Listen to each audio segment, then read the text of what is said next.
नमस्ते। आप सभी का हार्दिक स्वागत है सिद्धार्थ एडटेक ऑनलाइन चैनल पे। तो दोस्तों, हमारी विधिवत तौर पे आज से अर्थव्यवस्था जो है उसकी क्लासें प्रारंभ हो चुकी है। भारतीय अर्थव्यवस्था, विश्व अर्थव्यवस्था और राजस्थान की अर्थव्यवस्था। सबसे पहले तो आप सभी को मैं ये गुजारिश करना चाहूंगा कि आप अपने पास पेन और कॉपी ये रखें, ताकि आप लोग इसको लिख सकें अच्छे से।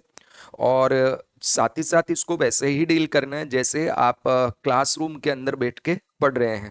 तो दोस्तों, सबसे पहले मैं ये हर बच्चे को कहना चाहता हूँ कि जैसे ही आप किसी एग्जाम की तैयारी करें तो उसमें जितना सिलेबस दिया हुआ है वो सिलेबस आपको टिप पे याद होना चाहिए। ठीक है।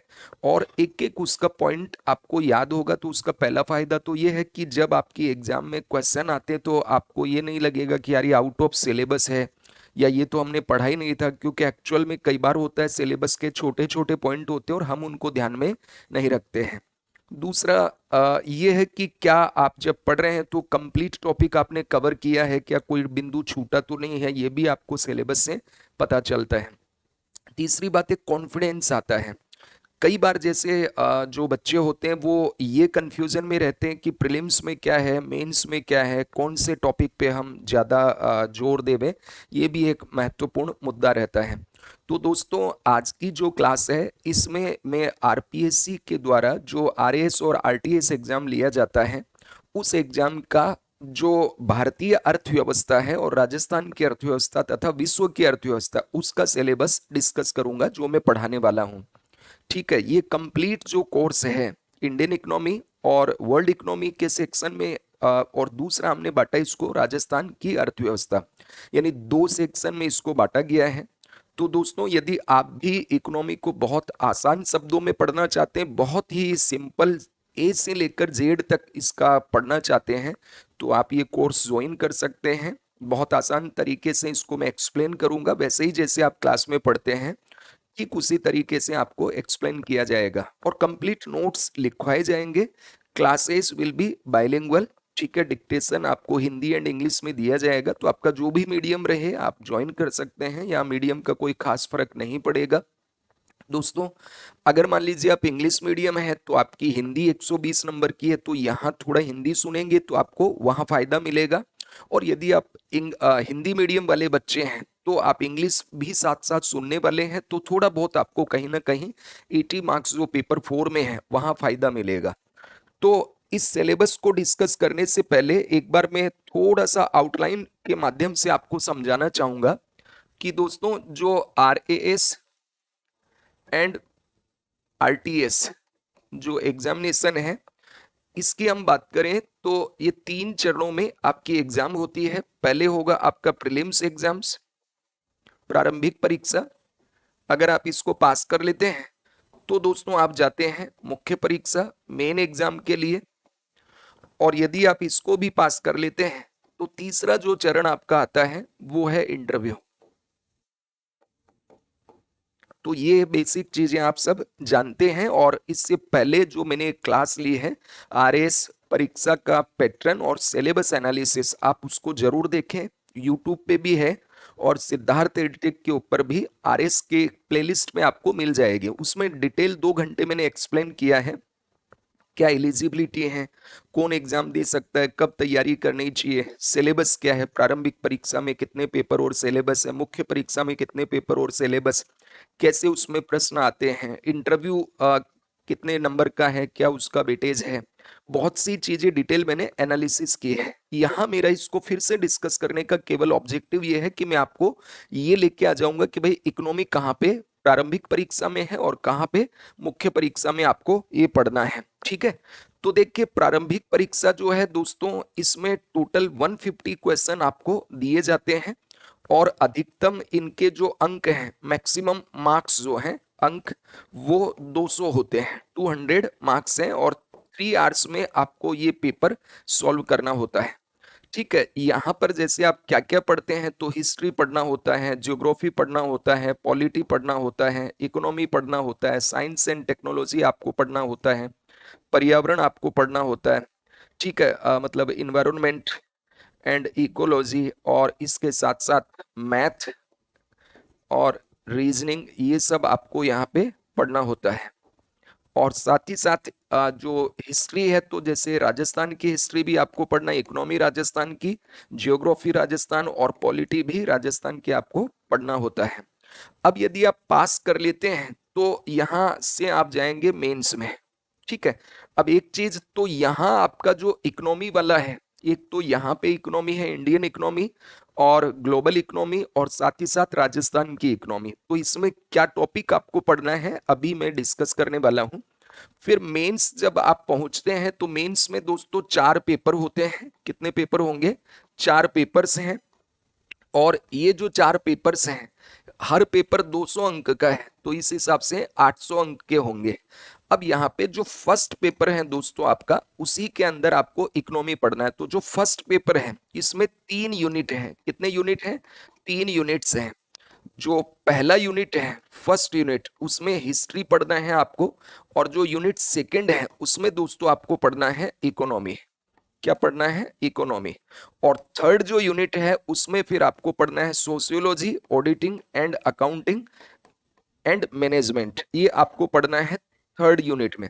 तो अपना जो ये क्लास होगी इसमें हम डिस्कस करेंगे कि इकोनॉमी का क्या सिलेबस है। यहाँ पे मैं डिस्कस ये नहीं करने बैठ रहा हूँ कि भाई पूरा मेंस में जो हिस्ट्री है उसका क्या सिलेबस है, इकोनॉमी का क्या है, सोशियोलॉजी, ऑडिटिंग, अकाउंटिंग, मैनेजमेंट इसमें क्या है।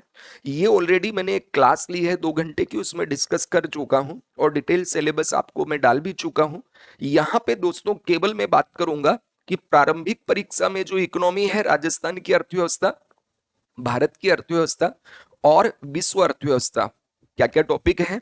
साथ ही साथ दोस्तों जो पेपर फर्स्ट का यूनिट 2 है, इस यूनिट 2 के अंदर जो पेपर फर्स्ट का यूनिट 2 है, यहाँ जो अर्थव्यवस्था है इस इकोनॉमी में क्या क्या टॉपिक इंडियन इकोनॉमी के हैं, क्या टॉपिक विश्व अर्थव्यवस्था के, और क्या टॉपिक राजस्थान की अर्थव्यवस्था है। तो यहाँ पे जो इकोनॉमी है इसको 3 भागों में बांटा गया है, ए, बी एंड सी। ए में है इंडियन इकोनॉमी, बी में है ग्लोबल इकोनॉमी और सी में है राजस्थान की अर्थव्यवस्था। तो इन्हीं के ऊपर हम बात करेंगे। तो सबसे पहले दोस्तों हम लेते हैं प्रारंभिक परीक्षा का पाठ्यक्रम। क्या हम लोग देखेंगे इसमें? प्रारंभिक परीक्षा का पाठ्यक्रम। ठीक है। तो प्रारंभिक परीक्षा जो है इसमें दोस्तों हम बात करें, जो प्रारंभिक परीक्षा में अर्थव्यवस्था आपको पूछी जाएगी, तो यहाँ पर टोटल आपको जो टॉपिक पढ़ने हैं वो 13 टॉपिक तो आपको पढ़ने हैं दोस्तों, इंडिया और वर्ल्ड इकोनॉमी के। इंडिया और वर्ल्ड इकोनॉमी के टोटल 13 टॉपिक पढ़ने हैं।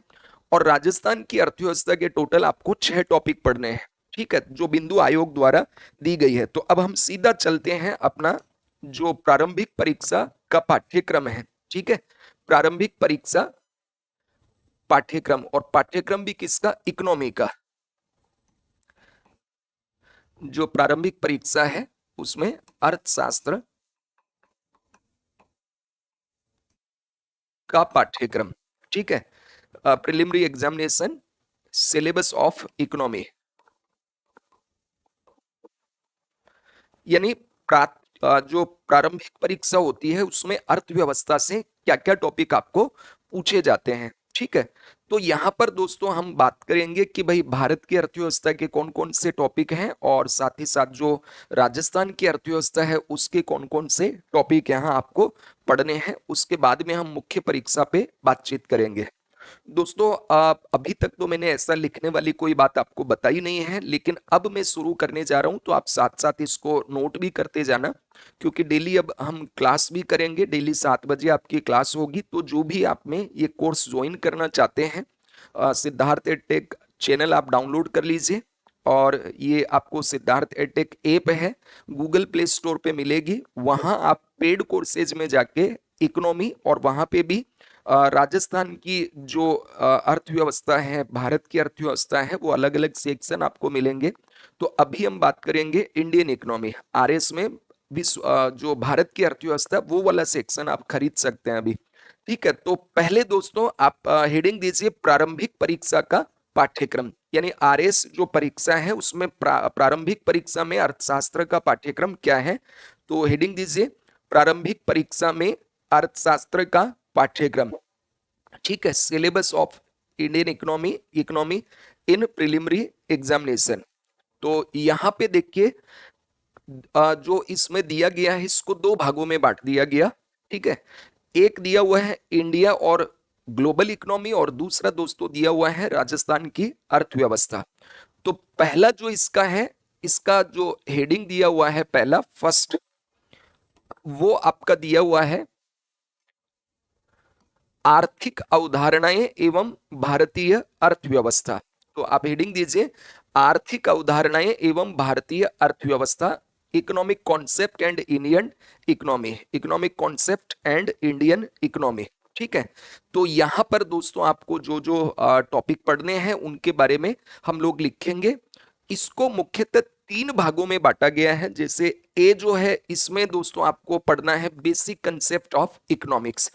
तो पहला आपने मेन हेडिंग दिया आर्थिक अवधारणाएं एवं भारतीय अर्थव्यवस्था, economic concepts and Indian economy.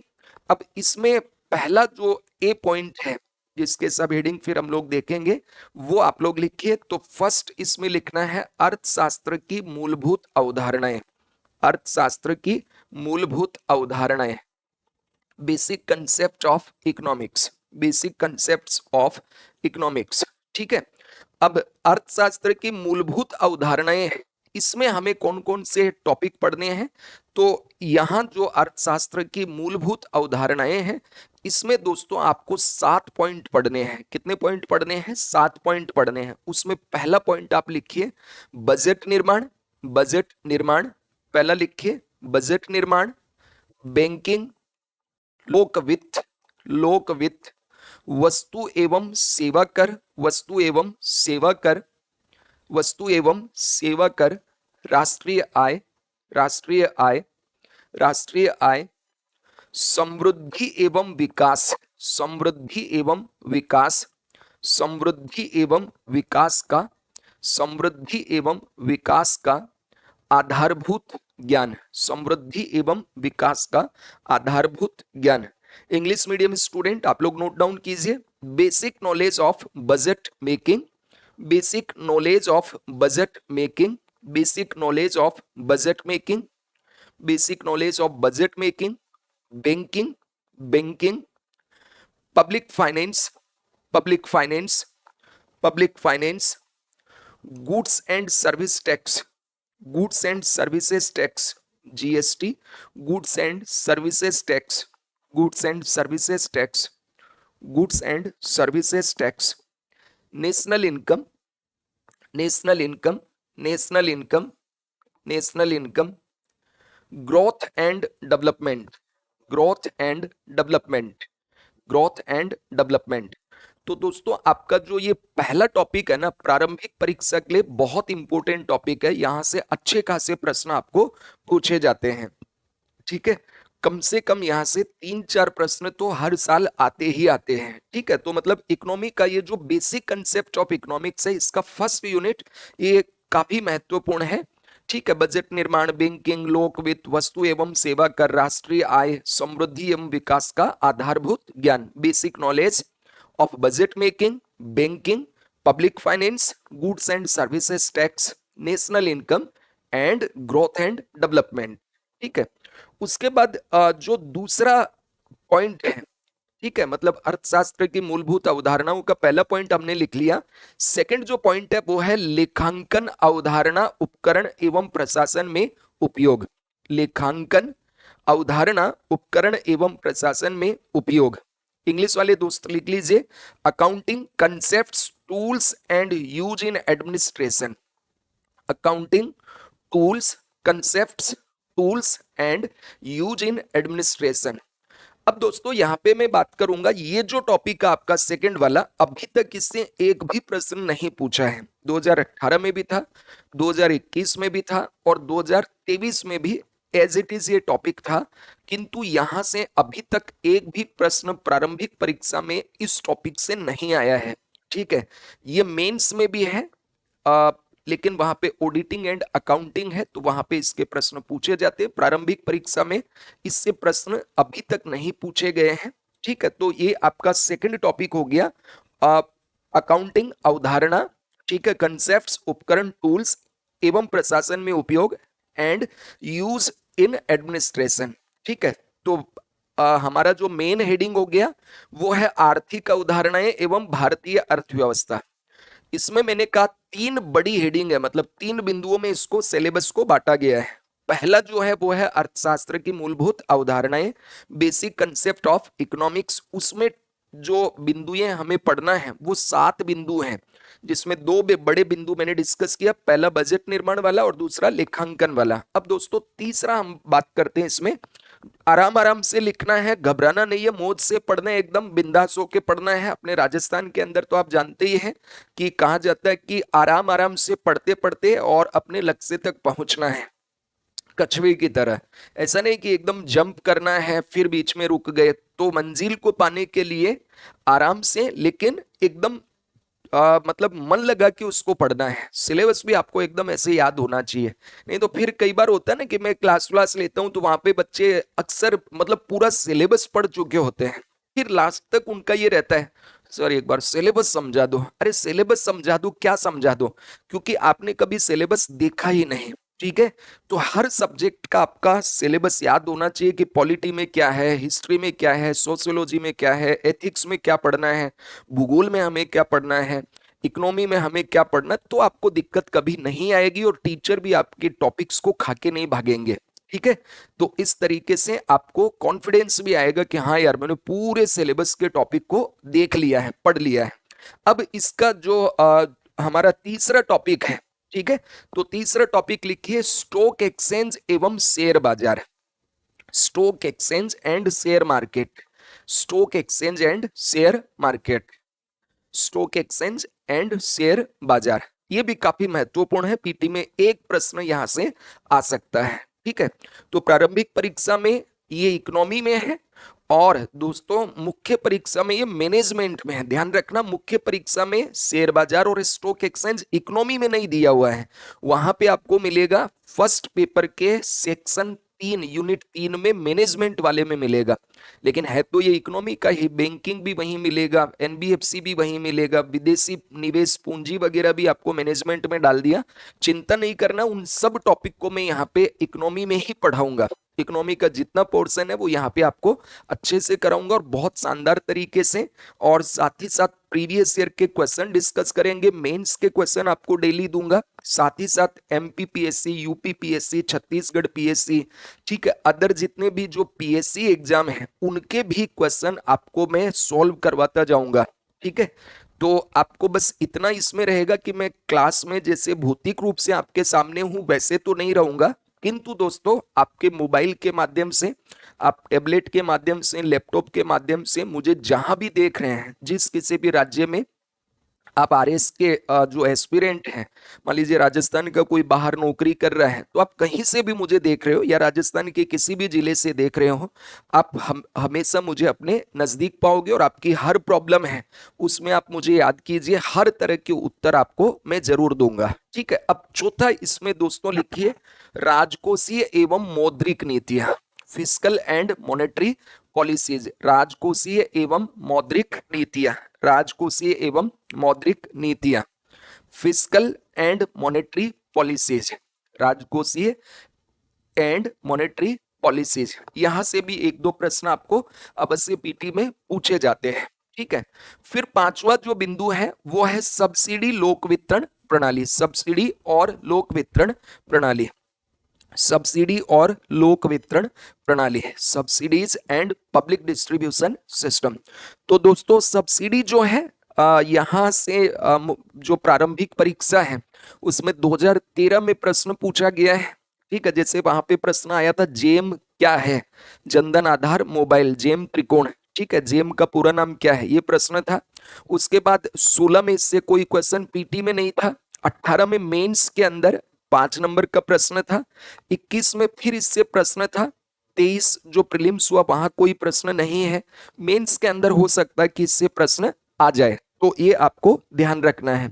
और लोक वितरण प्रणाली यानी जो पीडीएस सिस्टम है, राशन की दुकान वाला जो सिस्टम है, तो मेंस में यहां से प्रश्न आते हैं, सामान्यतः पीटी में यहां से प्रश्न नहीं पूछे जाते हैं, हालांकि सिलेबस दिया हुआ है तो आ तो सकता है। उसके बाद दोस्तों अगला जो टॉपिक है, ठीक है, वो है ई कॉमर्स। अगला टॉपिक क्या है, ई कॉमर्स। तो अर्थशास्त्र की मूलभूत अवधारणाओं में जो छठवां बिंदु है दैट इज ई कॉमर्स। तो यहाँ पे हम पढ़ेंगे ई कॉमर्स क्या है, इसके टाइप्स क्या हैं, मॉडल कौन कौन से हैं, इसका डेवलपमेंट कैसे हुआ है, क्या इसके बेनिफिट है, क्या इसके चैलेंज है, गवर्नमेंट की क्या पॉलिसीज को लेकर के है। यहां से भी प्रीलिम्स के अंदर ई कॉमर्स से अभी तक डायरेक्ट कोई क्वेश्चन नहीं आया है। मेंस के अंदर इसके क्वेश्चन आते हैं, लेकिन ई कॉमर्स को प्रारंभिक परीक्षा में इकोनॉमी में दिया हुआ है तो कभी भी प्रश्न आ सकता है, हम लोग इसको देखेंगे जरूर। ठीक है, उसके बाद जो बेसिक कंसेप्ट ऑफ इकोनॉमिक्स है, इसका लास्ट जो बिंदु है सातवां, वो है दोस्तों मुद्रास्फीति अवधारणा क्या होती है, इसका प्रभाव क्या होता है, और मुद्रास्फीति को नियंत्रण करने का तंत्र क्या है। तो आप सातवां पॉइंट लिखिए, मुद्रास्फीति, मुद्रास्फीति, मुद्रास्फीति, inflation, inflation, concept, concept, concept, effects, effects, अवधारणा, प्रभाव, and control mechanism, control mechanism, नियंत्रण तंत्र, कंट्रोल मैकेनिज्म, कंट्रोल मैकेनिज्म। तो इन्फ्लेशन, कंसेप्ट क्या है, इफेक्ट क्या पढ़ते हैं, कंट्रोल कैसे किया जाता है, आरबीआई कैसे कंट्रोल करता है। ठीक है, तो वहां पे आप देखोगे जैसे मात्रात्मक उपाय, गुणात्मक उपाय भारत सरकार कैसे करती है। ठीक है, टैक्स में वृद्धि करके और कई तरह की जो है वो स्टेप उठा के गवर्नमेंट इसको कंट्रोल करती है। तो प्रारंभिक परीक्षा में जो पहला आपका टॉपिक है वो है आर्थिक अवधारणाएं एवं भारतीय अर्थव्यवस्था। इसमें भी ए बिंदु है वो है हमारा basic concept of economics. Basic concept of economics में टोटल 7 पॉइंट हैं। पहला जो है उसमें आपको मैंने बताया basic knowledge of budget making, banking, public finance, GST, national income, growth and development. दूसरा दोस्तों मैंने आपको बताया अकाउंटिंग, लेखांकन, उसका अवधारणा क्या है, उपकरण क्या है और प्रशासन में उसका उपयोग क्या है। फिर दोस्तों हमने डिस्कस किया इसका तीसरा बिंदु स्टॉक एक्सचेंज एंड शेयर बाजार है। ठीक है, ये पूरा का पूरा इसमें सेबी हो गया, प्राथमिक बाजार, द्वितीयक बाजार, शेयर मार्केट से रिलेटेड बाकी जितने कंसेप्ट है वो सारा एकदम बच्चों की तरह आपको मैं एक्सप्लेन करूंगा, बेसिक से एडवांस लेवल तक लेके जाऊंगा। उसके बाद में हमने चौथा जो बिंदु लिखा वो है हमारा राजकोषीय और मौद्रिक नीतियां, फिस्कल एंड मॉनेटरी पॉलिसी। फिर दोस्तों पांचवा जो पॉइंट है that is subsidy and PDS. ठीक है, सब्सिडी और पीडीएस व्यवस्था। और फिर हमने छठवां टॉपिक डिस्कस किया दैट इज ई कॉमर्स। फिर इन्फ्लेशन, उसका concept, effects and control mechanism, यहां तक हमने दोस्तों देखा। अब जो भारतीय अर्थव्यवस्था है इसका दोस्तों बी पॉइंट क्या है। ठीक है, तो ये तो हो गया हमारा ए बिंदु। अब अर्थशास्त्र की मूलभूत अवधारणाओं में हमें 7 बिंदु देखने को मिले। उसके बाद दोस्तों दूसरा जो बी बिंदु है, बी बिंदु है, इसमें हमें 2 पॉइंट पढ़ने हैं। और बी बिंदु क्या है, आर्थिक विकास एवं आयोजन, इकोनॉमिक डेवलपमेंट एंड प्लानिंग। तो बी बिंदु लिखिए, पहले हेडिंग दीजिए बी और इसमें लिखिए आर्थिक विकास एवं आयोजन, economic development and planning, economic development and planning, economic development and planning, आर्थिक विकास एवं आयोजन, आर्थिक विकास एवं आयोजन, इकोनॉमिक डेवलपमेंट एंड प्लानिंग। दोस्तों देखो कई बार आपको ये भी रहता है कि सर हम कौन सा टॉपिक ज्यादा पढ़ें, किस पे ज्यादा फोकस रखें, ये भी मैं डिस्कस करूंगा कि सेलेक्टिव अप्रोच कैसे हो। लेकिन एक बार पूरा सिलेबस हम लोग देखेंगे और लास्ट में 2-4-5 मिनट में मैं बता दूंगा कि इकोनॉमी में सबसे ज्यादा जो प्रश्न प्रीलिम्स में आते हैं वो यहाँ से और मेंस में यहाँ से आते हैं। ठीक, और जब हम क्लास पढ़ेंगे तो जब पीवाईक्यू आप देखेंगे कि हाँ सर ने जो बताया था वास्तव में वैसा है कि सर ने जैसे कहा था यहाँ से इतने प्रश्न आते, तो आए हुए प्रश्न आपके सामने होने भी चाहिए। तो मैं आपको एक ईयर बाय ईयर दिखा दूंगा। और इवन सिद्धार्थ टेक ऐप के ऊपर तो मैंने पिछले 10-12 साल का प्रीलिम्स का और मेंस के जितने भी पेपर हैं वो ऑलरेडी वहां डाल दिए, निःशुल्क है, आप डाउनलोड कर सकते हैं। ठीक है, और उनको आपको कोई बुक खरीदने की भी आवश्यकता नहीं है, सीधा आप अपने मोबाइल में रखिए, जब आपको देखना है फटाफट आप देख लीजिए वहां पे। अब आप हेडिंग दीजिए तो इकोनॉमिक डेवलपमेंट एंड प्लानिंग, आर्थिक विकास एवं आयोजन। आर्थिक विकास एवं आयोजन में 2 आपको पॉइंट लिखने हैं, तो 8वां पॉइंट लिखिए अर्थव्यवस्था के प्रमुख क्षेत्र, अर्थव्यवस्था के प्रमुख क्षेत्र, major sectors of economy, major sectors of the economy, major sectors of the economy, अर्थव्यवस्था के प्रमुख क्षेत्र, major sectors of the economy. Major sectors of the economy जो है दोस्तों, इसमें हमें तीन क्षेत्रों के बारे में पढ़ना है मुख्यतः। जैसे आप जानते हैं ना, major sector, primary, secondary, tertiary. प्राथमिक क्षेत्र यानी कृषि, द्वितीय क्षेत्र यानी उद्योग, और तृतीय क्षेत्र यानी सेवा और व्यापार। ठीक है, तो दोस्तों इसमें लिखिए current status, issue and initiative of agriculture, industry, service and trade sector. ठीक है, इसमें लिखिए अर्थव्यवस्था के प्रमुख क्षेत्र, कृषि, उद्योग, सेवा तथा व्यापार क्षेत्र की वर्तमान स्थिति, मुद्दे एवं पहल। अर्थव्यवस्था के प्रमुख क्षेत्र, कृषि, उद्योग, सेवा तथा व्यापार क्षेत्र की वर्तमान स्थिति, मुद्दे एवं पहल। दोस्तों ये जो टॉपिक है, यहां से प्रारंभिक परीक्षा में हर साल लगभग 3 से 4 प्रश्न पूछे जाते हैं, क्योंकि काफी बड़ा क्वेश्चन है। और मेन एग्जाम के अंदर तो यहां से अगर मैं बात करूं तो जैसे 2018, 2021 इनका जो मेन हुआ है, मेन एग्जाम, उसके पेपर में आप देखोगे एग्रीकल्चर में भी बहुत सारे क्वेश्चन हैं, बहुत स्कीम पूछी गई हैं, इंडस्ट्री सेक्टर से भी काफी क्वेश्चन यहाँ पे आपको पूछे गए हैं। तो ये प्री और मेन दोनों के लिए ही काफी महत्वपूर्ण है। हालांकि यहाँ तो प्रारंभिक परीक्षा है, इसलिए हम प्री की बात करेंगे। तो प्रारंभिक परीक्षा में जो बी पॉइंट है हमारा अर्थव्यवस्था का, भारतीय अर्थव्यवस्था का, उसका पहला बिंदु यानी 8वां हो गया ओवरऑल। अर्थव्यवस्था के प्रमुख क्षेत्र, कृषि, उद्योग, सेवा तथा व्यापार क्षेत्र की वर्तमान स्थिति, इसके मुद्दे और पहल। ठीक है, यानी कृषि की वर्तमान स्थिति क्या है, कृषि के प्रमुख मुद्दे यानी चुनौतियां क्या क्या हैं, और सरकार की स्कीम, इनिशिएटिव क्या है। उद्योग क्षेत्र की वर्तमान स्थिति क्या है, इसकी प्रमुख चुनौतियां और मुद्दे क्या हैं, और वर्तमान में सरकार की पहल क्या है। सेवा और व्यापार क्षेत्र की वर्तमान स्थिति क्या है, सेवा और व्यापार क्षेत्र के प्रमुख मुद्दे, चुनौतियां, चैलेंज क्या है, और इसके लिए सरकार की प्रमुख पहल, इनिशिएटिव, स्कीम वगैरह क्या है। ये हमारा 8वां पॉइंट हो गया। फिर नोवा लिखिए, 9th, प्रमुख आर्थिक समस्याएं, major economic problems, major economic problems, प्रमुख आर्थिक समस्याएं, मेजर इकोनॉमिक प्रॉब्लम्स। स्पीड लिखवाने की, ठीक है, आशा कर रहा हूं आप लोग कमेंट करके मुझे क्लास के अंदर बता दीजिए, तो ये आपको दोस्तों पता भी चलता रहेगा कि किस स्पीड से आप लिख पा रहे हैं। यद्यपि मैं 2-2, 3-3 बार इसको रिपीट कर रहा हूं, और इतनी स्पीड होनी चाहिए। नहीं है तो बढ़ा लो, क्योंकि बढ़ाओगे तभी 3 घंटे में पूरा 200 नंबर का पेपर लिख पाओगे, वरना पेपर छूटेगा, और छूटना नहीं चाहिए दोस्तों, है ना। आराम से लिखना है, लेकिन इतनी स्पीड होनी चाहिए कि हमारा पेपर नहीं छूटे। अगर अंगुली में थोड़ा सा दर्द हो रहा है तो प्यार से समझाओगे, देख भाई एक दिन तेरे हाथ में है ना एसडीएम वाला पेन आने वाला है, डीवाईएसपी वाला पेन आने वाला है, थोड़ा दर्द सहले यार, है ना। ये दर्द भी बहुत मीठा लगने लगेगा। तो चलो आगे बढ़ते हैं।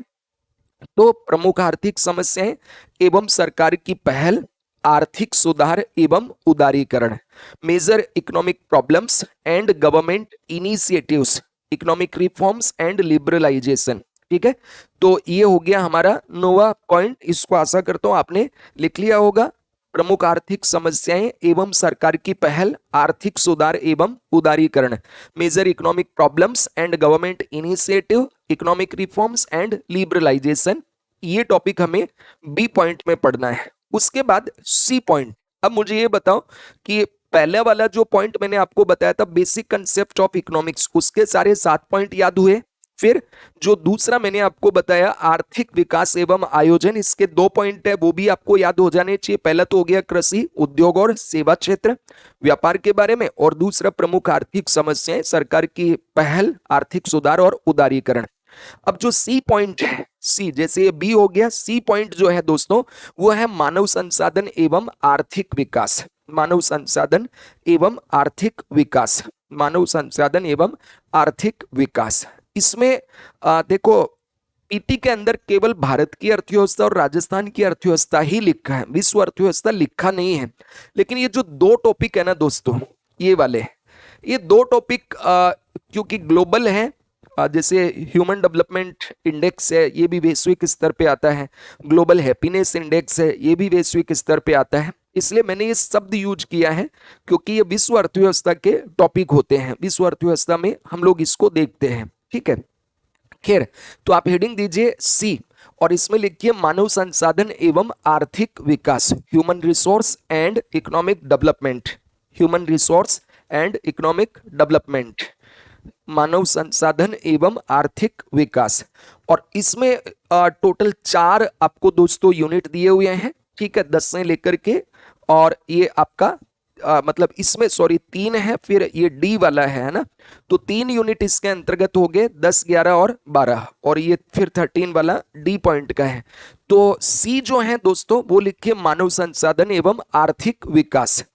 इसमें पहला लिखिए 10वां मानव विकास सूचकांक, ह्यूमन डेवलपमेंट इंडेक्स, मानव विकास सूचकांक, human development index, human development index short में इसको एचडीआई बोलते हैं।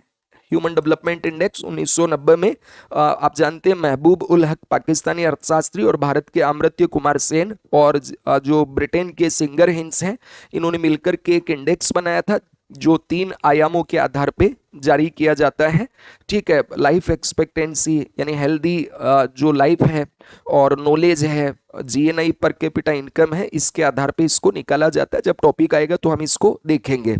फिर जो अगला इसका बिंदु है सी का, वो है वैश्विक खुशहाली सूचकांक। 11वां नंबर पे लिखिए global happiness index, global happiness index, वैश्विक खुशहाली सूचकांक, global happiness index, global happiness index, ठीक है। मजे की बात यह है कि ये जो ग्लोबल हैप्पीनेस इंडेक्स है, इसमें पाकिस्तान भारत से ज्यादा खुश पाया जाता है, खुशहाल है, जबकि भूखे लोग हैं वहां पे।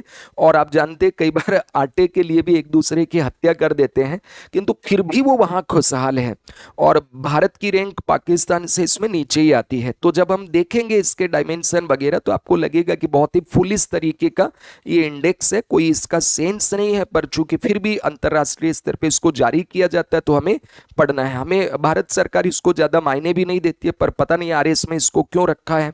तो जो भी है खैर, खुशहाल रहो ताकि देश की रैंक अच्छी रहे इसमें।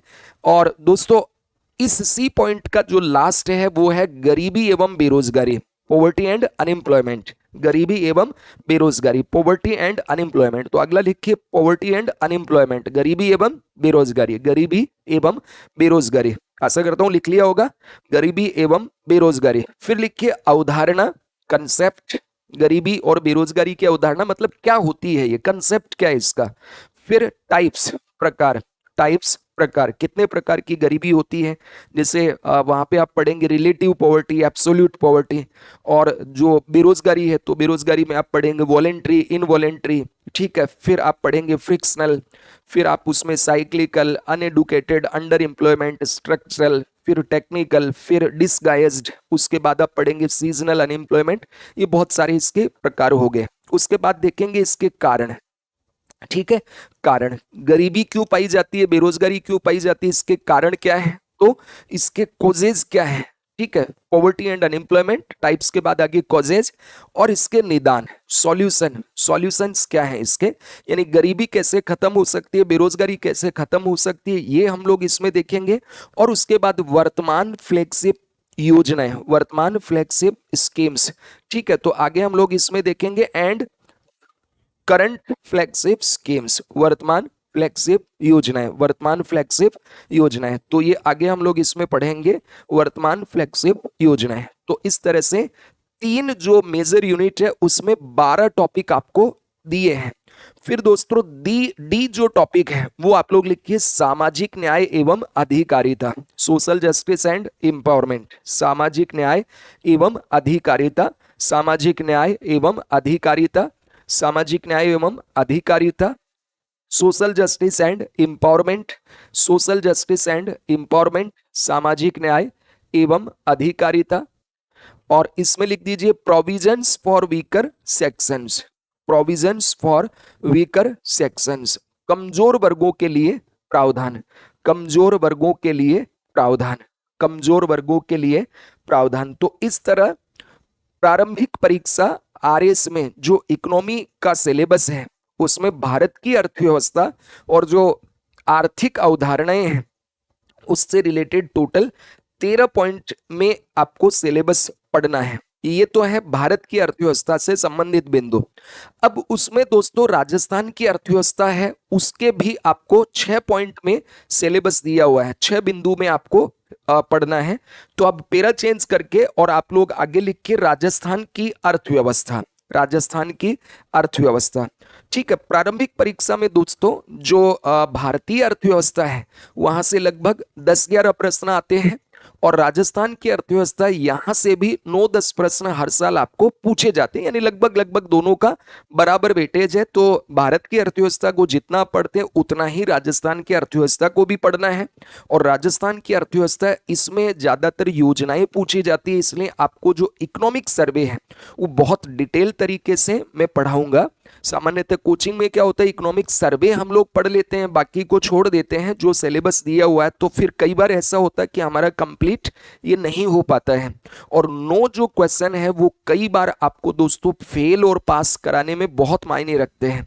तो जिन भी दोस्तों की इकोनॉमी कमजोर है वो आराम से पढ़ सकते हैं। 499 का ये कोर्स है जहां पे आपको पूरा का पूरा इकोनॉमी पढ़ाया जाएगा। ठीक है, राजस्थान की अर्थव्यवस्था का हालांकि कोर्स अलग से होगा। अभी जो मॉड्यूल आप ले रहे हैं इसमें इंडिया और ग्लोबल इकोनॉमी में पढ़ाऊंगा 499 में, और उसके बाद 499 में ही राजस्थान की अर्थव्यवस्था की, चूंकि ये भी उतना ही बड़ा है और उतने ही मार्क्स आपको प्रारंभिक और मेंस परीक्षा में देता है, इसलिए इसका भी महत्व है।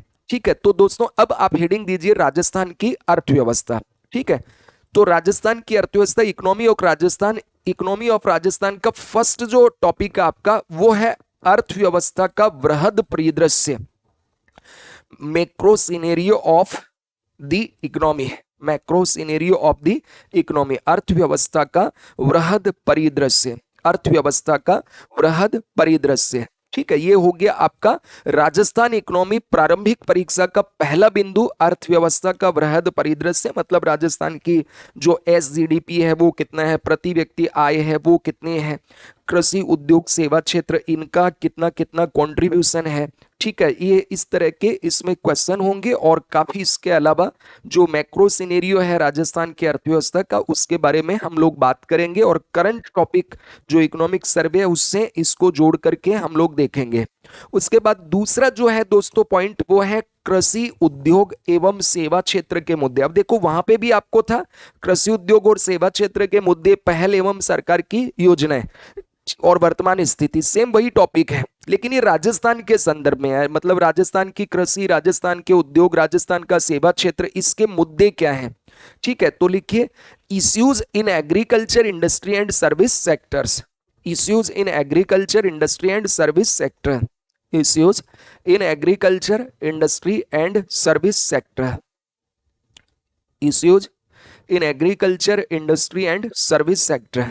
फिर तीसरा लिखिए दोस्तों पीटी में राजस्थान की जो अर्थव्यवस्था उसका है समृद्धि विकास एवं आयोजन, समृद्धि विकास एवं आयोजन, growth development and planning, growth development and planning, growth development and planning, growth development and planning, growth development and planning, समृद्धि विकास एवं आयोजना, समृद्धि विकास एवं आयोजना। चौथा जो है वो है आधारभूत संरचना एवं संसाधन, आधारभूत संरचना एवं संसाधन, आधारभूत संरचना एवं संसाधन, infrastructure and resources, infrastructure and resources. तो राजस्थान की अर्थव्यवस्था है, इसके 4 पॉइंट मैंने आपसे डिस्कस किए हैं। पहला macro scenario of the Rajasthan economy, second issue in agriculture industry and service sector in Rajasthan, फिर चौथा ग्रोथ डेवलपमेंट एंड प्लानिंग, पांचवा मैंने आपसे डिस्कस किया इंफ्रास्ट्रक्चर एंड रिसोर्स, आधारभूत संरचना और इसके आधारभूत संरचना एवं संसाधन। फिर पांचवा जो बिंदु है दोस्तों वो लिखिए प्रमुख विकास परियोजनाएं, प्रमुख विकास परियोजनाएं, major development projects, major development projects, major development projects, प्रमुख विकास परियोजनाएं, मेजर डेवलपमेंट प्रोजेक्ट्स। ठीक है, तो मेजर डेवलपमेंट प्रोजेक्ट्स में बहुत सारे राजस्थान के जो विकास परियोजनाएं, जैसे ईआरसीपी हो गया, कोई सड़क की परियोजना हो गई, कोई बांध की परियोजना हो गई, ठीक है, या अन्य जितनी भी डेवलपमेंट रिलेटेड राजस्थान सरकार के जो प्रोजेक्ट्स हैं वो आपको यहाँ पे देखने हैं। ठीक है। और विशेष करके वो जो चर्चा में रहे हैं, करंट के मुद्दे हैं, उनको आपको यहाँ पे जरूर देखना है और आराम से इसको हम लोग करेंगे, किसी तरह की कोई दिक्कत नहीं होनी चाहिए। मेरे लिए तो वैसे भी ये कहावत फेमस है ना चिंता ना फिकर, गांव खंडेला जिला सिक्कर। तो मस्त रहिए, आबाद रहिए और बढ़िया से पढ़ते रहिए प्रभात सर के साथ इकोनॉमी की क्लास। और छठवां जो पॉइंट है, यानी राजस्थान अर्थव्यवस्था का अंतिम जो पॉइंट है प्रारंभिक परीक्षा का, वो है दोस्तों राज्य सरकार की प्रमुख कल्याणकारी योजनाएं।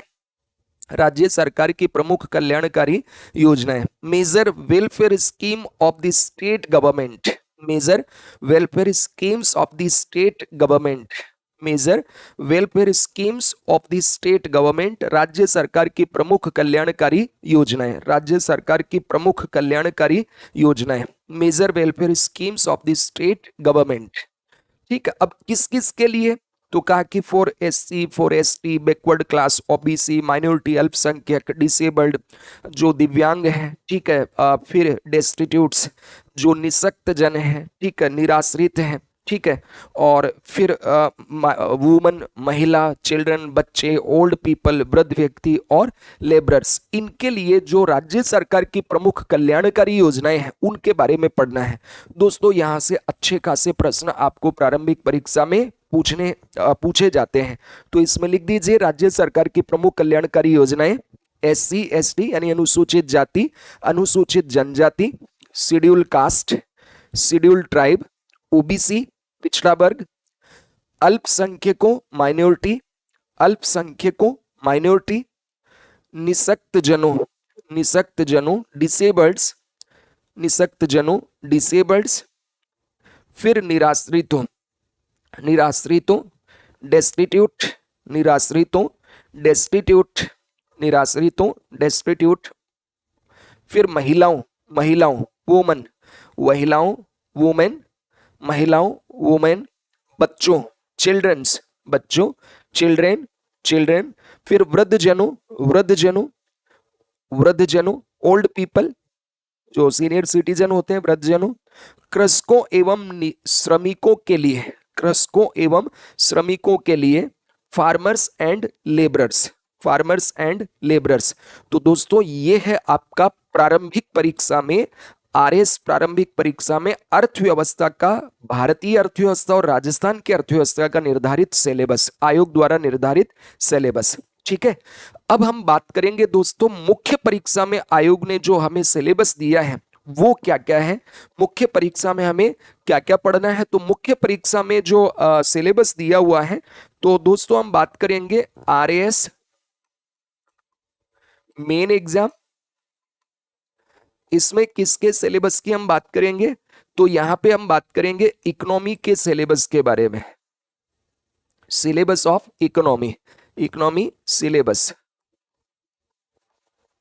ठीक है। तो इकोनॉमी के सिलेबस को मुख्य परीक्षा में 3 पार्ट में बांटा गया है, खंड ए पार्ट ए, फिर खंड बी पार्ट बी और पार्ट सी। ठीक है। तो दोस्तों राजस्थान के अंदर तो इसको 2 पार्ट में बांटा, एक तो बेसिक अवधारणा और भारत की अर्थव्यवस्था और दूसरा राजस्थान की अर्थव्यवस्था। फिर भारत की अर्थव्यवस्था में 4 खंड आपने देखे, ए बी सी डी, और राजस्थान की अर्थव्यवस्था में एक ही के अंदर 6 बिंदु आपको देखने को मिले। तो 13 और 6 18 पॉइंट आपको पढ़ने थे प्रारंभिक परीक्षा में, यानी इंडिया और राजस्थान में। अब हम बात कर रहे हैं आरएस मुख्य परीक्षा अर्थव्यवस्था का जो निर्धारित सिलेबस है। तो मैंने आपको बताया इसमें 3 खंड हैं, पार्ट ए खंड ए, पार्ट बी खंड बी और फिर पार्ट सी। पार्ट ए जो है दोस्तों इसमें लिखा हुआ है इंडियन इकोनॉमी।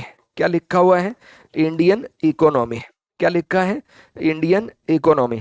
और जो दोस्तों पार्ट बी है इसमें लिखा हुआ है ग्लोबल इकोनॉमी। क्या लिखा हुआ है? Global economy. ठीक है। क्या लिखा है इसमें? Global economy. और जो पार्ट सी है इसमें लिखा हुआ है इकोनॉमी ऑफ राजस्थान।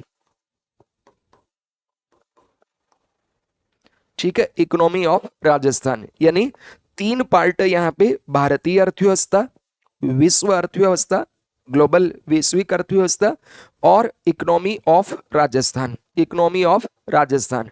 तो एक एक को हम लोग इस तरह से लिखेंगे। तो आप हेडिंग दे दीजिए आरएस मुख्य परीक्षा अर्थव्यवस्था का पाठ्यक्रम।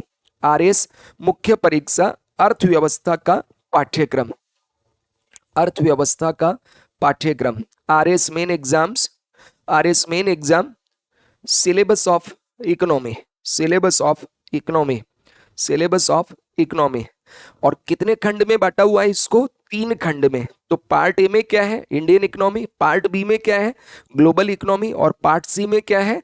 तो राजस्थान का इकोनॉमी। क्या है? राजस्थान का इकोनॉमी। तो आप हेडिंग दीजिए खंड ए, हिंदी वाले लिखेंगे खंड ए भारतीय अर्थव्यवस्था, और जिनका इंग्लिश मीडियम है वो लिख लीजिए section A, section A that is Indian economy. ठीक है, तो पहले हम लोगों ने लिखा अर्थव्यवस्था का पाठ्यक्रम मुख्य परीक्षा के लिए, आरएस मुख्य परीक्षा के लिए। और इसमें जो खंड अ है, खंड अ, उसमें क्या है? भारत की अर्थव्यवस्था। आयोग ने लिखा हुआ है भारतीय अर्थशास्त्र, इंडियन इकोनॉमिक्स। क्या लिखा है? Indian economics. तो इंडियन इकोनॉमिक्स जो है, इस इंडियन इकोनॉमिक्स में दोस्तों जो टोटल हमारे पॉइंट हैं वो 12 पॉइंट के अंदर लगभग इसमें हमें देखना है। 2 पॉइंट आपको वैश्विक अर्थव्यवस्था के अंदर देखना है, और फिर राजस्थान की जो अर्थव्यवस्था है दोस्तों इसमें 8 पॉइंट आपको पढ़ना है। ठीक है, तो 8 पॉइंट हो गए राजस्थान की अर्थव्यवस्था के, 2 पॉइंट हो गए विश्व अर्थव्यवस्था के, और 12 पॉइंट हो गए आपके मुख्य जो भारत की अर्थव्यवस्था है। तो इस तरह लगभग 22 पॉइंट्स हैं, ये हमें इसमें पढ़ने हैं। तो पहला आप लोग लिखिए भारतीय अर्थशास्त्र, इंडियन इकोनॉमी। ये हो गया आपका सेक्शन ए, और सेक्शन ए है जो इंडियन इकोनॉमी है। तो इसमें पहला जो टॉपिक है, अब ये मुख्य परीक्षा के है, ठीक है, तो मुख्य परीक्षा में देखो पहला टॉपिक है एग्रीकल्चर। पहला जो आपका टॉपिक है वो है दोस्तों एग्रीकल्चर। अब देखो पीटी के अंदर भी एग्रीकल्चर था, लेकिन वहां कैसा था? एग्रीकल्चर वहां लिखा हुआ था सेक्टर्स ऑफ इकोनॉमी, और वहां एक साथ दिया था कृषि, उद्योग, सेवा और व्यापार क्षेत्र, मुद्दे, पहल, वर्तमान स्थिति। यहां पे आपको अलग अलग दिया है। ठीक है, सर्विस क्षेत्र, तो सर्विस क्षेत्र तो आपको मेंस में पढ़ना नहीं है, यहाँ कृषि और उद्योग पढ़ना है, पर काफी डिटेल, काफी भर भर के प्रश्न आते हैं यहां से मुख्य परीक्षा में। और बहुत सिंपल है ये, इकोनॉमी टफ नहीं होता है, इसको टफ माना जाता है, या फिर जो पढ़ाने वाले हैं वो बच्चों को डराने के लिए बोलते हैं कि बहुत टफ है। इकोनॉमी बहुत इंटरेस्टिंग है, डेली यूज में आता है, छोटे बच्चे से लेकर के वृद्ध व्यक्ति तक इकोनॉमी को डेली जीता है, वो जानता है। और साथ ही साथ ये हमारी रूटीन लाइफ में आरएस बनने के बाद भी प्रत्यक्ष तौर पे काम आएगा। बाकी सब्जेक्ट तो फिर भी आए ना आए, लेकिन इकोनॉमी आपके काम हमेशा आता है। ठीक है, तो पहला जो टॉपिक है हमारा वो लिखिए कृषि। क्या है? एग्रीकल्चर। अब कृषि में हमें क्या क्या पढ़ना है? तो इसमें देखिए जो आयोग ने लिखा है वो है भारतीय कृषि में वृद्धि एवं उत्पादकता की प्रवृत्तियां। भारतीय कृषि में वृद्धि एवं उत्पादकता की प्रवृत्तियां, growth and productivity trends in Indian agriculture, growth and productivity trends in Indian agriculture, growth and productivity trends in Indian agriculture. तो पहला क्या हुआ? कृषि, उसमें लिखिए growth and productivity trends in Indian agriculture. भारतीय कृषि में वृद्धि एवं उत्पादकता की प्रवृत्तियां, मतलब वृद्धि एवं उत्पादकता की प्रवृत्तियां मतलब कि भाई एग्रीकल्चर में ग्रोथ कितना % है, प्रोडक्टिविटी कितना हो रहा है। ठीक है, उसके बाद लिखिए कृषिगत सुधार और चुनौतियां, कृषिगत सुधार एवं चुनौतियां, agricultural reforms and challenges, agricultural reforms and challenges, यानी भारत सरकार के द्वारा जितने भी सुधार किए गए हैं, भारत सरकार के द्वारा जितने एग्रीकल्चर को लेकर सुधार किए गए हैं वो कौन कौन से हैं, और भारत में कृषि के समक्ष प्रमुख चुनौतियां क्या हैं। जैसे चुनौतियां छोटी जोत की समस्या है, ठीक है, कृषि विपणन की समस्या, उच्च गुणवत्ता के बीजों के अभाव की समस्या, सिंचाई सुविधा का अभाव है, उर्वरकों संबंधित समस्या है, कृषि वित्त की समस्या है, बीमा कम होने से जोखिम ज्यादा हो जाते हैं, ठीक है, किसानों की आय कम वाली समस्या है, भंडारण सुविधाओं का अभाव है, परिवहन सुविधाओं का अभाव है, तकनीक का अभाव है, मशीनों का अभाव है। ठीक है, इसके अलावा जो अस्पष्ट भू आलेख होते हैं उनके कारण कानूनी विवाद आपस में किसानों में होते हैं, ये दिक्कत है। और किसानों के द्वारा जो सुसाइड किए जा रहे हैं वो एक बहुत बड़ी चुनौती है। तो ये टॉपिक आपको यहाँ पे पढ़ना है और फिर इनके लिए सरकार की योजनाएं क्या क्या है। तो मेंस में सबसे ज्यादा अगर प्रश्न कहीं से पूछे जाते हैं एक टॉपिक से तो वो एग्रीकल्चर और इंडस्ट्री, ये दो टॉपिक है जहां पे काफी प्रश्न आपको पूछे जाते हैं। तो इसको बहुत डिटेल हम लोग देखेंगे। तो पहला इसमें है कृषि, भारतीय अर्थव्यवस्था में वृद्धि एवं उत्पादकता की प्रवृत्तियां, कृषिगत सुधार और चुनौतियां। फिर आगे लिखिए खाद्य प्रसंस्करण क्षेत्र, खाद्य प्रसंस्करण क्षेत्र, food processing sector, food processing sector, खाद्य प्रसंस्करण क्षेत्र, फूड प्रोसेसिंग सेक्टर, खाद्य प्रसंस्करण क्षेत्र। और उसके बाद लास्ट इसका लिखिए और खाद्य प्रबंधन, खाद्य प्रसंस्करण क्षेत्र और खाद्य प्रबंधन, खाद्य प्रसंस्करण क्षेत्र, food processing sector and food management. Food management PT में भी था, वहां इसको लिखा हुआ था सार्वजनिक वितरण प्रणाली और इधर लिख दिया फूड मैनेजमेंट। ठीक है, टॉपिक वही पढ़ना है। Food management is done through PDS system in India by FCI, food corporation of India. तो हमें अगला जो टॉपिक इसमें पढ़ना है वो है food processing sector and food management, food management. ठीक है, अगला जो बिंदु है तो भारतीय अर्थव्यवस्था का पहला मुख्य पॉइंट हो गया कृषि। दूसरा दोस्तों लिखिए औद्योगिक क्षेत्र की प्रवृत्तियां, दूसरा जो टॉपिक है वो है औद्योगिक क्षेत्र की प्रवृत्तियां। तो दूसरा लिखिए औद्योगिक क्षेत्र की प्रवृत्तियां, औद्योगिक क्षेत्र की प्रवृत्तियां, industrial sector trends, industrial sector trends, औद्योगिक क्षेत्र की प्रवृत्तियां, इंडस्ट्रियल सेक्टर ट्रेंड्स, औद्योगिक क्षेत्र की प्रवृत्तियां।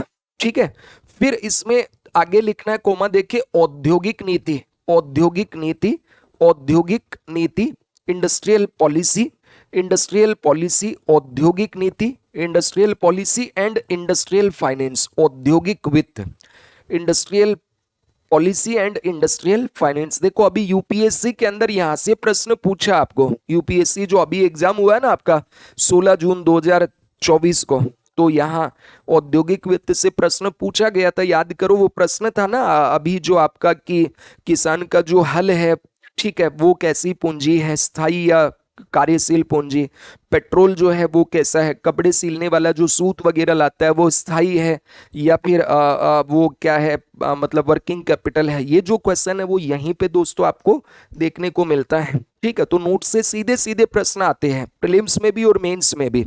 ठीक है, यानी जो मैंने पढ़ाया है इस टॉपिक से काफी सारे क्वेश्चन आपके आएंगे और इकोनॉमी में तो मैं प्रॉमिस करता हूं दोस्तों कि आपको कोई दिक्कत नहीं आएगी, भले ही तुम किसी भी बैकग्राउंड के हो, चाहे हिस्ट्री से हो, चाहे साइंस टेक का पढ़े हुए बीटेक हो या कोई कॉमर्स वाला हो, चाहे एमबीए प्रोफेशनल हो, कोई भी हो, आपने इकोनॉमी पढ़ी है नहीं पढ़ी उससे कोई लेना देना नहीं है।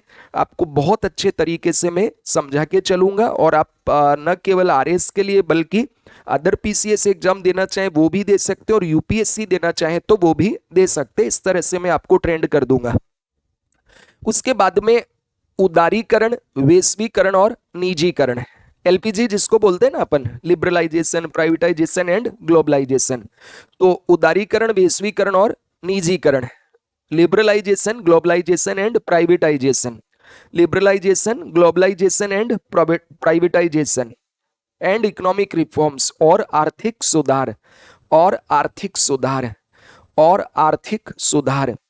उसके बाद लिखिए अवसंरचना और आर्थिक समृद्धि, अवसंरचना, infrastructure and economic growth, infrastructure and economic growth, infrastructure and economic growth, infrastructure and economic growth, infrastructure and economic growth, infrastructure and economic growth. तो दोस्तों ये जो टॉपिक है ये भी बहुत महत्वपूर्ण है।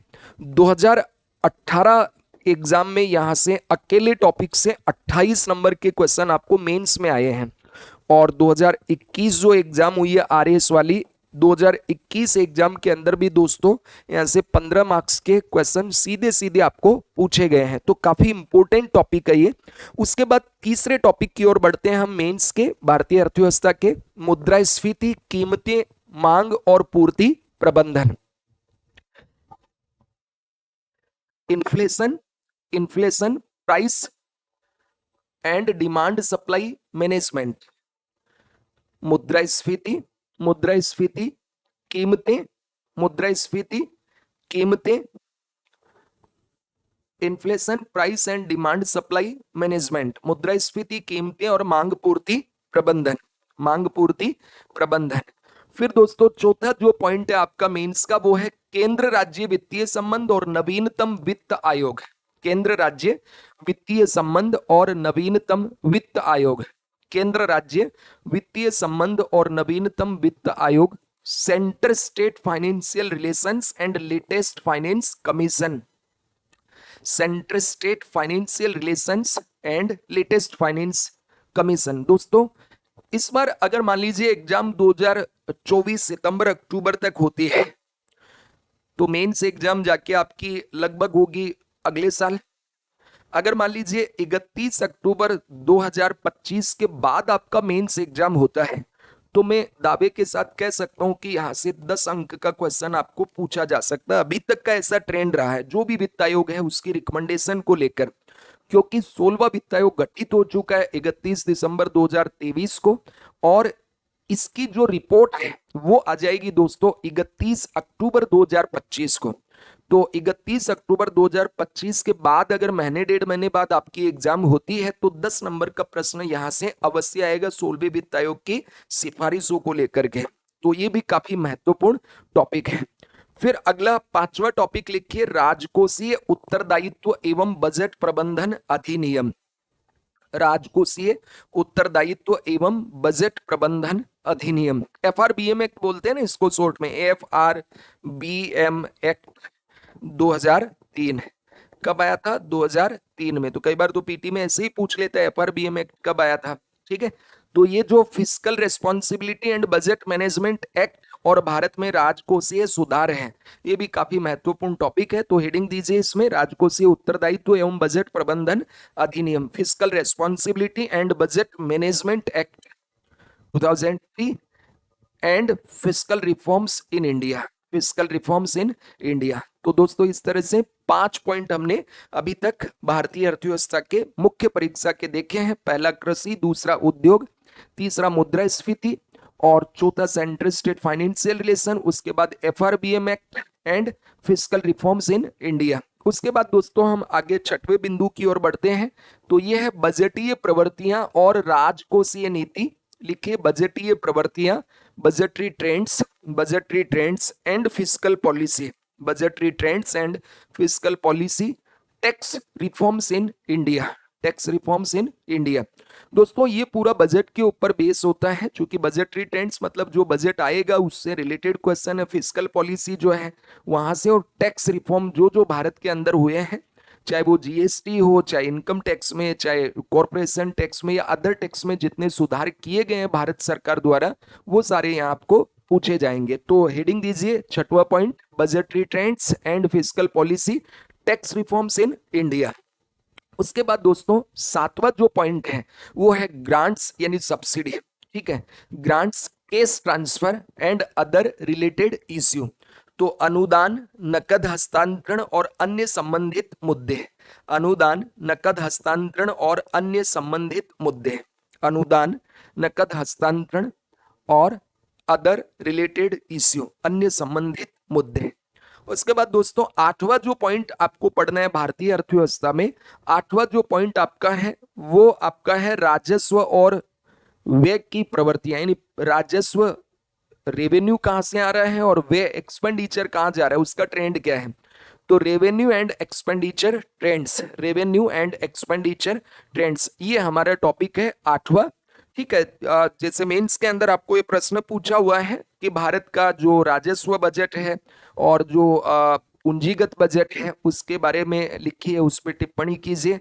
तो रेवेन्यू बजट क्या होता है, कैपिटल बजट क्या होता है, ठीक है, और राजस्व व्यय क्या होता है, रेवेन्यू एक्सपेंडिचर क्या होता है, कैपिटल एक्सपेंडिचर क्या होता है, उसमें कौन कौन सी चीजें शामिल होती है, कितना % किसको दिया हुआ है, ये सारा टॉपिक यहाँ पे हम लोग देखेंगे।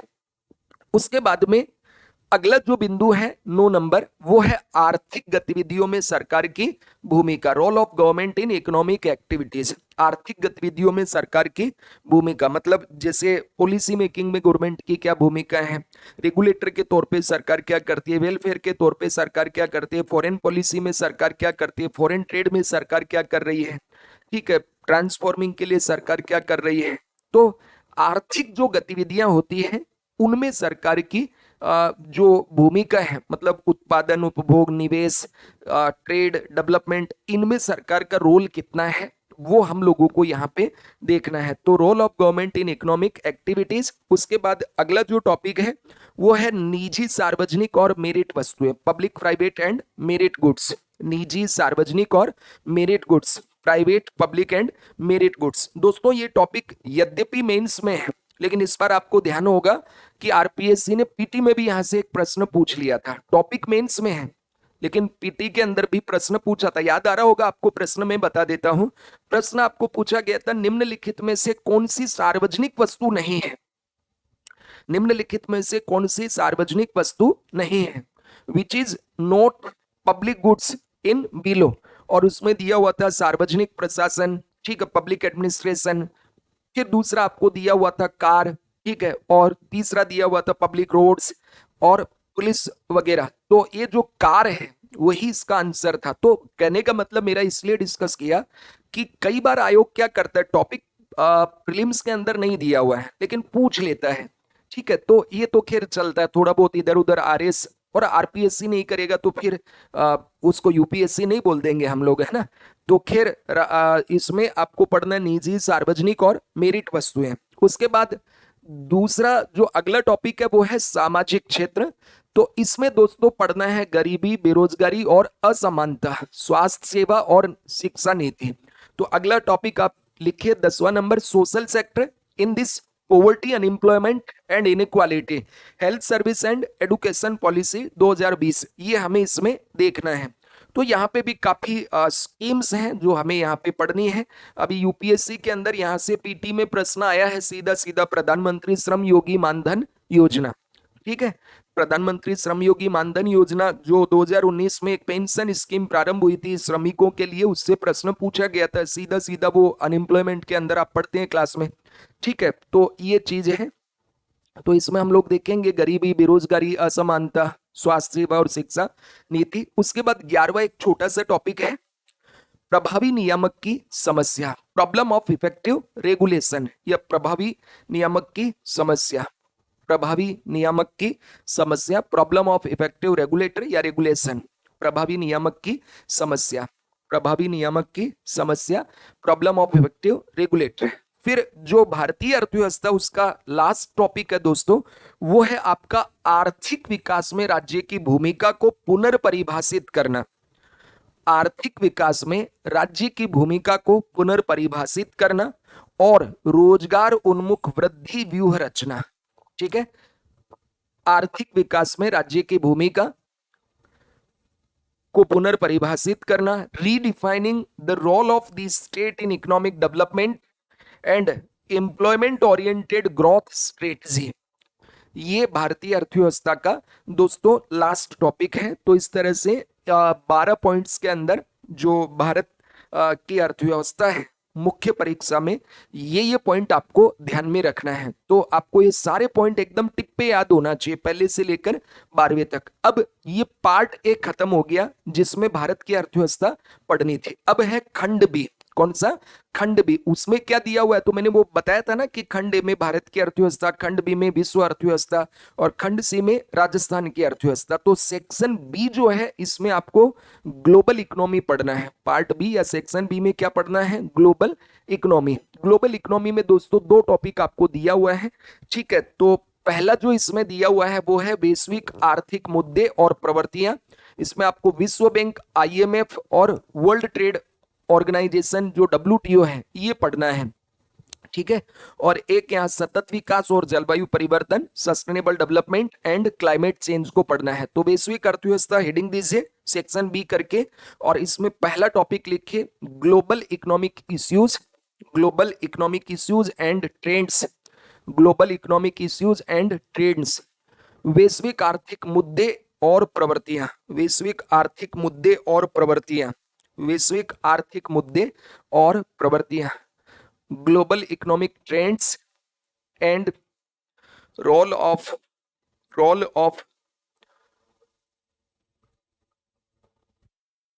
World Bank, IMF and WTO. Role of World Bank, IMF and WTO. ठीक है, तो मेनली तो ग्लोबल इकोनॉमी में यही टॉपिक है आपके। एक्चुअल में यहाँ पे आपको ये वर्ल्ड बैंक पढ़ना है, आईएमएफ पढ़ना है और डब्ल्यूटीओ पढ़ना है। ठीक है, तो डब्ल्यूटीओ मैंने डेमो क्लास के अंदर भी डाला हुआ है, आप देख सकते हैं कि किस तरीके से मैं आपको पढ़ाऊंगा। अगर किसी को मान लीजिए डेमो क्लास लेना है तो वो डेमो सेक्शन में जाकर के और वहां पे देख सकता है। हालांकि शुरुआत की 5-6 क्लास में फ्री रखूंगा, क्योंकि वैसे भी 499 का ही कोर्स है तो लगभग फ्री जैसा ही है।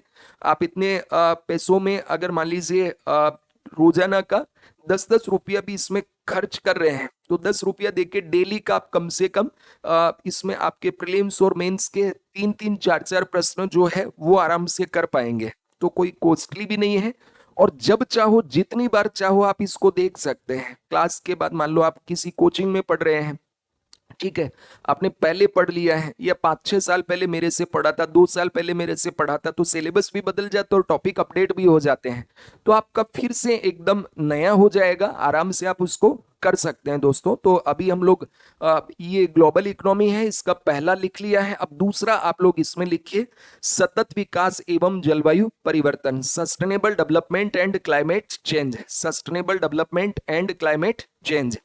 तो ये हुआ सेक्शन बी। तो मैंने आपको मुख्य परीक्षा अर्थव्यवस्था के सिलेबस में भारत और विश्व के अर्थव्यवस्था में क्या क्या पूछा जाएगा दोस्तों, इसके ऊपर चर्चा कर दी है। अब हम बात करेंगे राजस्थान की अर्थव्यवस्था से मुख्य परीक्षा में क्या पूछा जाएगा।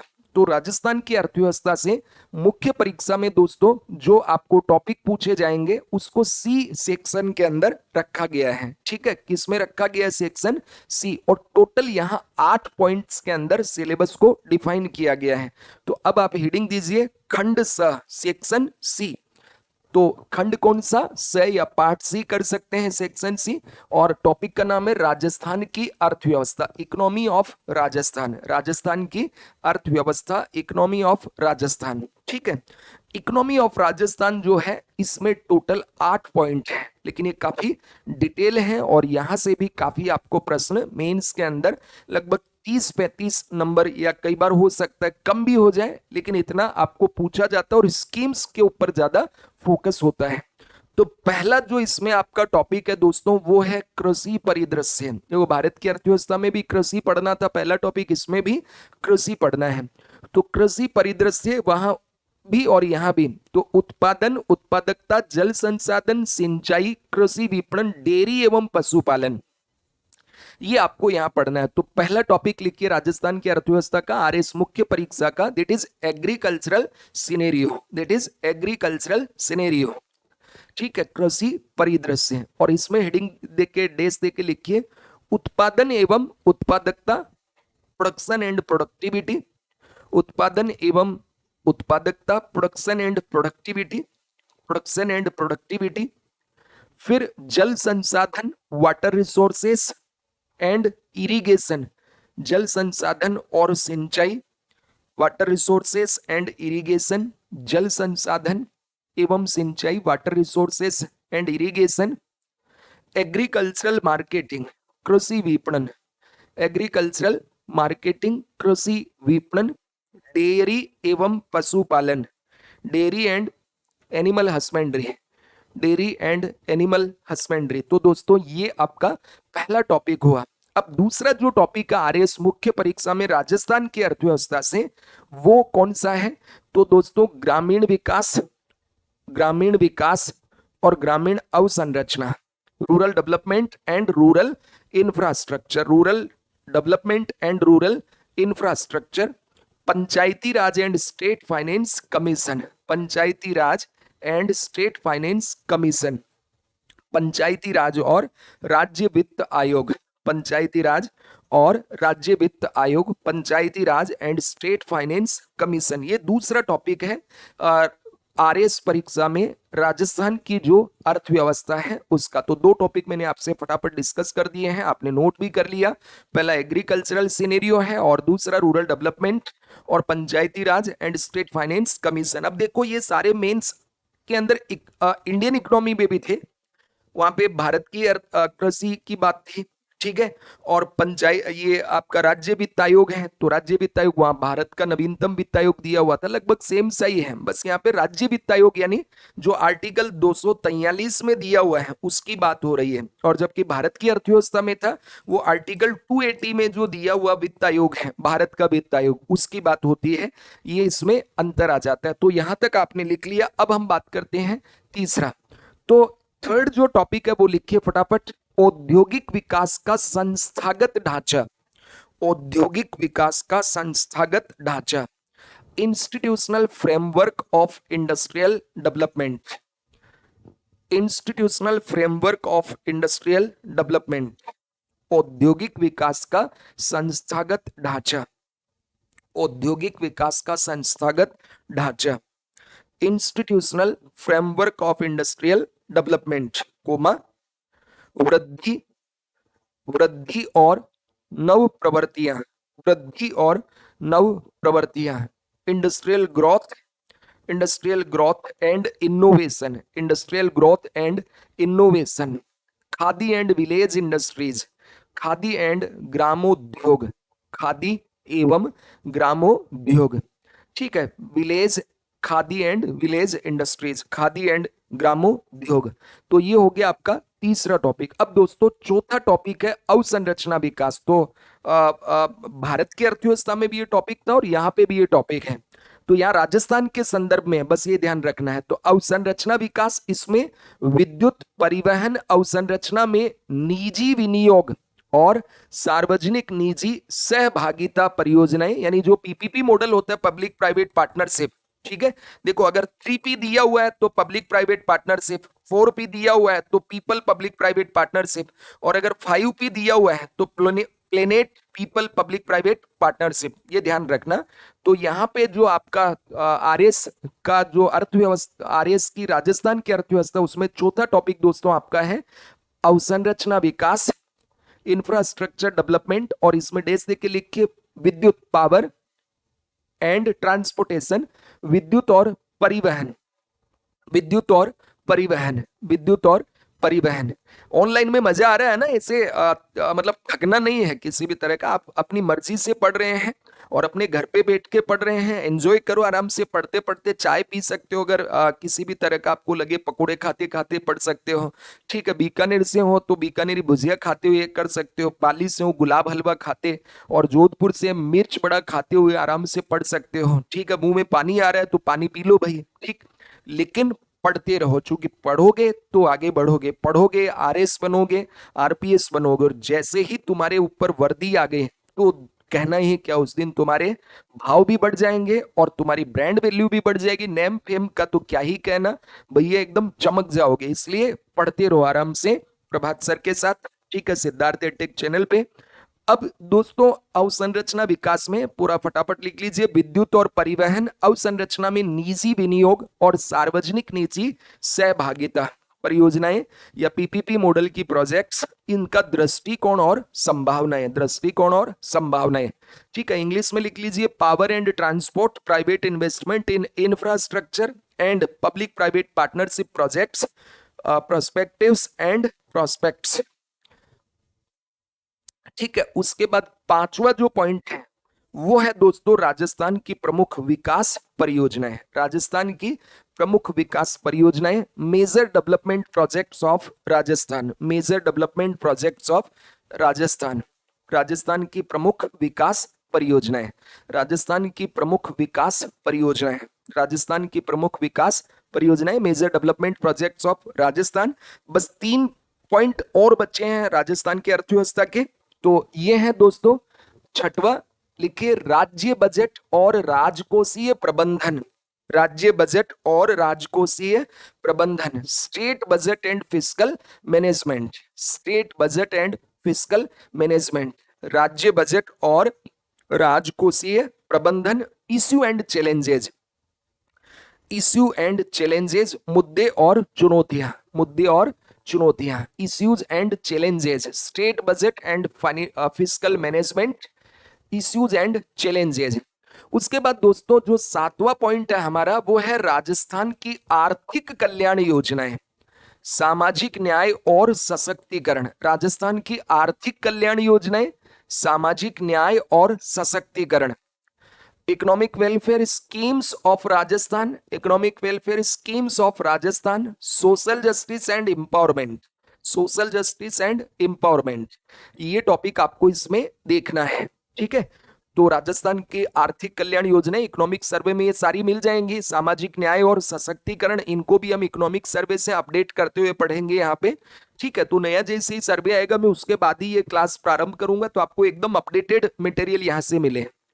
और लास्ट जो टॉपिक है आरएस में राजस्थान की अर्थव्यवस्था का, वो है दोस्तों बुनियादी सामाजिक सेवाएं, बेसिक सोशल सर्विसेज, बुनियादी सामाजिक सेवाएं, बेसिक सोशल सर्विसेज। इसमें दोस्तों आपको पढ़ना है शिक्षा, स्वास्थ्य, गरीबी, बेरोजगारी और सतत विकास लक्ष्य।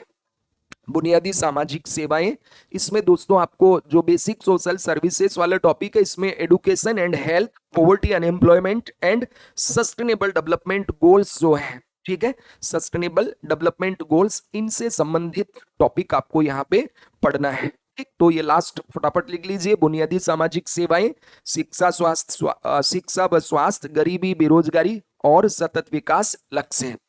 Basic social services, that is education and health, poverty, unemployment and sustainable development goals। तो दोस्तों इस तरीके से मुख्य परीक्षा के अंदर जो आरएस के अंदर मुख्य परीक्षा, उसमें राजस्थान की अर्थव्यवस्था के 8 बिंदु हैं, ठीक है, जिनको हमें पढ़ना है।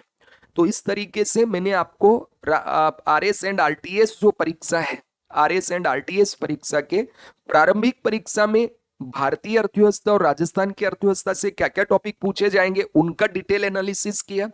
उसके बाद मुख्य परीक्षा जो है, मुख्य परीक्षा में 3 सेक्शन है। पहला सेक्शन भारत की अर्थव्यवस्था, दूसरा सेक्शन विश्व अर्थव्यवस्था, ग्लोबल इकोनॉमी, तीसरा सेक्शन राजस्थान की इकोनॉमी। तो इनमें टोटल 12 तो हैं भारत की अर्थव्यवस्था में, 2 हैं ग्लोबल में, और 8 टॉपिक आपको पढ़ने हैं राजस्थान वाले में। ठीक है, और 65 नंबर का आपको इकोनॉमी यहां से पूछा जाएगा। तो आपके मेरिट को डिसाइड करने में, आपके सिलेक्शन को डिसाइड करने में इकोनॉमी का बहुत ज्यादा महत्व है। तो आप इकोनॉमी को बहुत अच्छे से पढ़ सकते हैं सिद्धार्थ एडटेक के ऐप के ऊपर। मात्र 500 रुपए का ये कोर्स रखा गया है। आप अपने दोस्तों को भी बताइए। मेरे जितने भी पुराने स्टूडेंट हैं उनसे भी गुजारिश है कि आप सहयोग कीजिए इसमें, और ज्यादा से ज्यादा मेरे चैनल को सब्सक्राइब कीजिए। टेलीग्राम चैनल प्रभात सर एसबीए के ऊपर आप जुड़े रहिए, वहां डेली कुछ ना कुछ आपको नई चीजें मिलती रहेंगी। और मुझे इंस्टा पे फॉलो कीजिए दोस्तों, ज्यादा से ज्यादा आप लोग जुड़िए मुझसे, और फिर हम आगे कोर्स को प्रारंभ करेंगे। तो आज 7 बजे से पहला जो टॉपिक मैं लेने वाला हूं अर्थव्यवस्था का इंट्रोडक्शन आज क्लास होगा, उसमें अर्थव्यवस्था एक परिचय, वहां पे आप आइए, सभी का स्वागत है। तो दोस्तों नमस्कार, मिलते हैं आगे क्लास में। Thank you.